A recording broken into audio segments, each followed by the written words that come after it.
जय हिंद दोस्तों. So finally we are on the 25th chapter और मेडिवल इंडिया, और इसी के साथ आज हम अपना मेडिवल इंडिया भी कंप्लीट कर लेंगे and then we will move to the modern India part. So let's see without wasting any time the first question of the last chapter of medieval India, that is the disintegration of Mughal Empire. Who succeeded Aurangzeb after his death in 1707?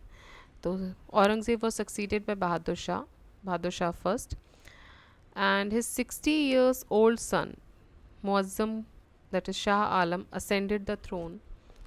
उनका 60 साल का बेटा था औरंगज़ेब का जिसने throne ascend किया, adopting the name of Bahadur Shah in 1707.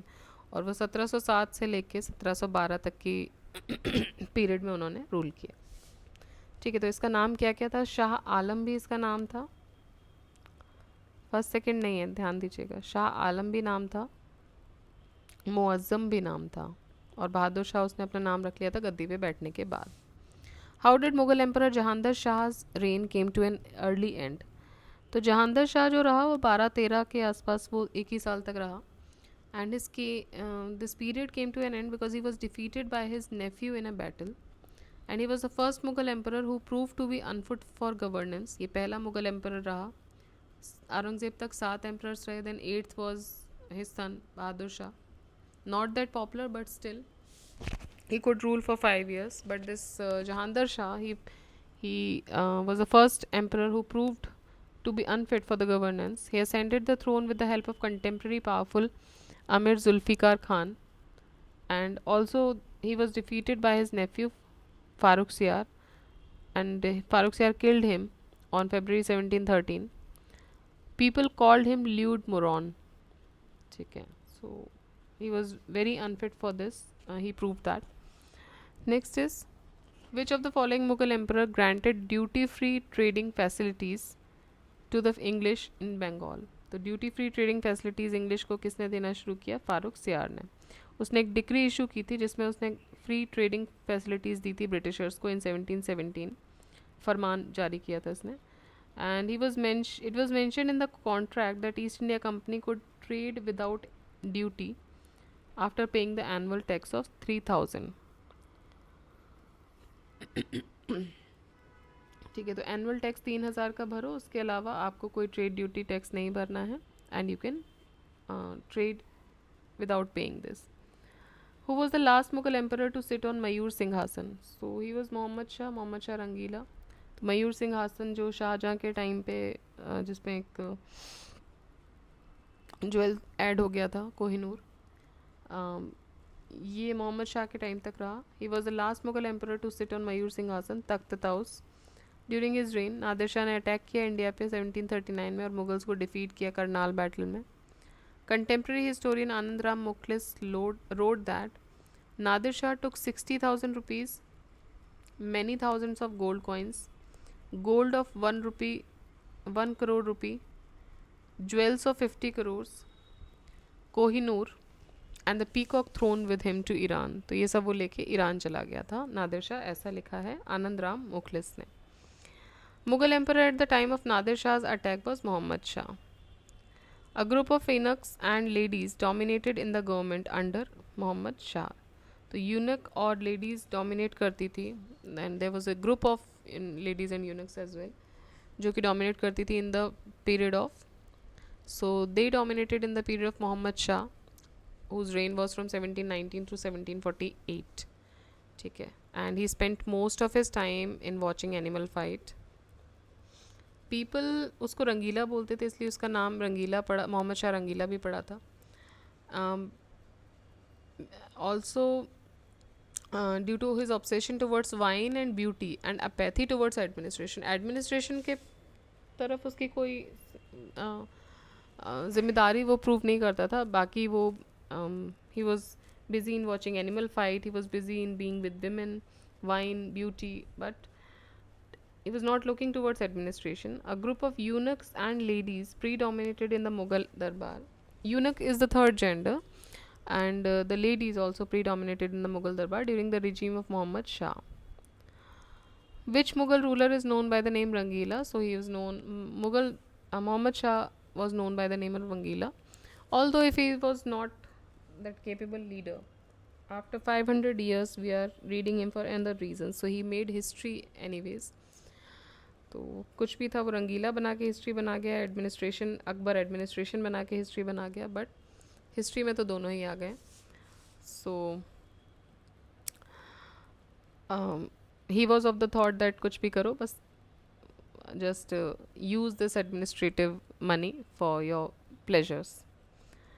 Then which of the following Mughal emperors was not allowed to enter into Delhi by Wazir Ghazi Uddin?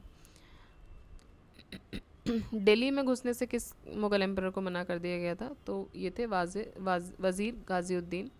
Shah Alam second वज़ीर गाज़ीउद्दीन ने किसको मना किया था? शाह आलम सेकेंड को. फर्स्ट तो हमने देखे औरंगज़ेब के बेटे थे, मुअज़्ज़म भी नाम था, बाद में उन्होंने बादशाह खान नाम रखा, बादशाह शाह बहादुर शाह नाम रख लिया था. एंड दिस वो शाह आलम सेकेंड. इनका टेन्योर आया 1759 से 1806. उनका असली नाम था अली गौहर. ये विक्टिम बने थे of the conspiracies which was hedged at the royal court. फिर ये दिल्ली पहुँचे मराठास की हेल्प से इन 1772. एंड इन्हीं के रूल के टाइम पे इंग्लिश ने दिल्ली को कैप्चर किया था 1803 में. ठीक है. So Delhi was captured by English during the period of Shah Alam second और Ali Gauhar. The last Mughal emperor was Bahadur Shah. His father's name was, तो उनके फादर का नाम था अकबर शाह सेकेंड. बहादुर शाह जफ़र जो कि लास्ट मुगल एम्परर थे, उनके फादर का नाम था Akbar Shah second. He was the ruler from 1837 to 57. इनके फादर का नाम अकबर टू था. And he was a pensioner of British and head of the royal court of Red Fort of Delhi. उनकी मृत्यु होती है 1862 में. Who was the last Mughal ruler और emperor of India? So he was Bahadur Shah Zafar. Which of the following statement is not correct about Bahadur Shah Zafar? He was an emperor without an empire. आपको not correct बताना है. ठीक है. So first statement is he was an emperor without an empire. Ibrahim Zauq and Asadullah Khan Ghalib were his poetry teachers. Hasan Askari was a spiritual guide. He received less than 1 lakh rupees pension from East India company. ये गलत है. Less than 1 lakh नहीं मिलता था, 1 लाख रुपए ही मिलता था उसको हर महीने as a pension. 15 lakh rupees rental expenses मिलते थे उसको दूसरे स्टेट्स के लिए. And 1000 rupee for regular family expenses. तो ऑप्शन डी इनकरेक्ट है, बाकी स्टेटमेंट्स जो हैं वो करेक्ट हैं. Who among the following was the first nawab of Awadh? तो पहला नवाब अवध का जो था वो था Saadat Khan. Turanis establish the Hyderabad and Irani establish the Awadh. तो तुरानियों ने हैदराबाद बसाया, ईरानियों ने अवध बसाया. 1722 में सादत खान को अपॉइंट किया गया as the governor of Awadh, where he govern through his higher nephew Safdarjung and played high politics in Awadh royal court. उसकी डेथ के बाद सफदरजंग ने मना कर दिया to give the nominal loyalty to the Mughal emperor. ठीक है. सो जो अवध बसाया वो ईरानियों ने बसाया और जो हैदराबाद बसाया वो तुरानियों ने बसाया. ये भी एक फैक्ट आप याद रखिएगा. Next, who among the following was the founder of independent kingdom of Hyderabad? So it was Chin Qilich Khan. Chin Qilich Khan जिनको निज़ामुल मुल्क भी बोलते हैं, he was the founder of Hyderabad empire और Hyderabad. In the 1724 Nizam became the real king after the death of Mughal governor Mubariz Khan in the battle of Shakur Kheda of Deccan. तो battle of Shakur Kheda Deccan 1724 में निज़ाम ने मुबारिज़ खान की death हो जाती है जो कि मुग़ल गवर्नर थे हैदराबाद के, और यहाँ पे निज़ाम जो है वो हैदराबाद को टेक ओवर कर लेते हैं. With reference to Indian history which of the following statements is or are correct? The Nizamat of Arcot emerged out of Hyderabad. The Mysore kingdom emerged out of Vijayanagara. Rohilkhand kingdom was formed out of territories occupied by the Ahmad Shah Durrani. So आपको बताना है इनमें से correct कौन सा है. तो दूसरा स्टेटमेंट करेक्ट है, the Mysore kingdom emerged out of Vijayanagar empire. बाकी जो निज़ामत ऑफ आर्कट है वो इस्टेब्लिश हुआ था मुग़ल एम्परर औरंगज़ेब के द्वारा, और ये लीगल डिपेंडेंसी थी निज़ाम की हैदराबाद की. Did not emerge from Hyderabad state. ये एक लीगल डिपेंडेंसी थी. हैंस स्टेटमेंट वन इनकरेक्ट हो जाता है. देन मैसूर किंगडम जो है वो इमर्ज हुआ था पावरफुल स्टेट के तौर पे अंडर द वुडियार डिनेस्टी, जो कि initially which served as a vassal of Vijayanagar empire. तो दिस वॉज करेक्ट.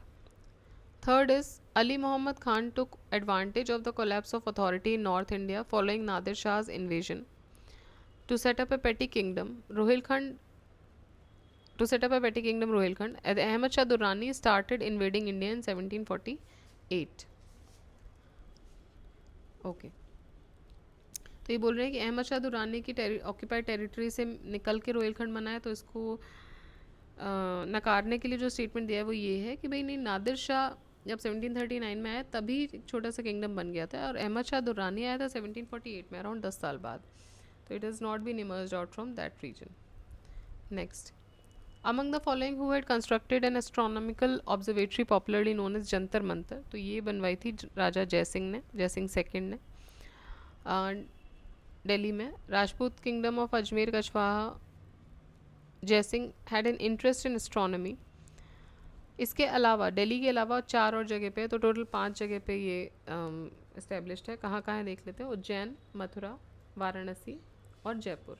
तो राजा जयसिंह जयपुर के थे, तो एक तो जयपुर हो गया, दूसरा दिल्ली हो गया, तीसरा हो गया आपका उज्जैन, चौथा हो गया मथुरा और पांचवा वाराणसी. यूपी में 2 हैं, मथुरा और वाराणसी में. Were constructed observatories by Maharaja Jai Singh. what kind of language they have asked. So anyways, it was constructed in all the 4 regions, Delhi, Ujjain, Jaipur, Varanasi plus क्या बच रहा है, मथुरा. ठीक है, तो इसके साथ ही मथुरा भी. तो इस तरीके से 5 जो हैं ये हो जाएंगे establish. Next, the book Zij Muhammad Shahi related to the knowledge of astrology produced in 1773 is written by. So it was written by Sawai Jaisingh of Jaipur. जिस मोहम्मद शाही जो है वो सवाई जयसिंह ने लिखी थी. And he was a great Rajput king of 18th century. He established Jaipur city and made it a centre of science and art. And he was a great renowned astronomer as well. उन्होंने कुछ observatories भी बनवाई थी, हमने अभी देखा ही है. And इसके अलावा he prepared a set of chart जिसका नाम था Zij Muhammad Shahi for ease in astronomical observation journals. And Euclid geometry भी कंडक्ट किया उन्होंने संस्कृत में. And he conducted 2 Ashwamedh sacrifices also during his period, during his reign. Then Maharaja Savai Jai Singh of Jaipur had not built the observatory at. तो कहाँ नहीं बनवाई थी, तो उन्होंने इलाहाबाद में इनमें से नहीं बनवाई थी, बाकी इन तीनों जगह बनवाई थी. एंड प्लस जयपुर और दिल्ली में भी थी. ठीक है, इंपॉर्टेंट क्वेश्चन है, याद रख लीजिए. बस इतना याद करना कहाँ कहाँ है और किसने बनवाई है. सो या this is all for medieval India. Now we will jump to the modern history of India.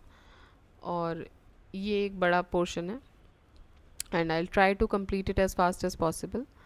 So the first chapter here जो हम पढ़ेंगे वो होगा एडवेंट ऑफ यूरोपियन कंपनीज. ठीक है, सो टिल देन पढ़ते रहिए, keep revising the videos as well and share with your loved ones. जिनको आप चाह रहे हैं कि शेयर करना ठीक लगता है आप शेयर कीजिए. And just keep revising. ठीक है, रिवाइज करते रहिए. Whatever mode you want to revise, in the mode of video you want to revise, you can revise by keeping it in 1.5. You want to revise by book, you can keep the book in front of you and listen to the video. Whatever the way you revise, that is up to you, but still the important thing here to do is the revision and the consistency for the exam. So take care, keep revising. Jai Hind, Jai Bharat, and stay tuned for the next chapter.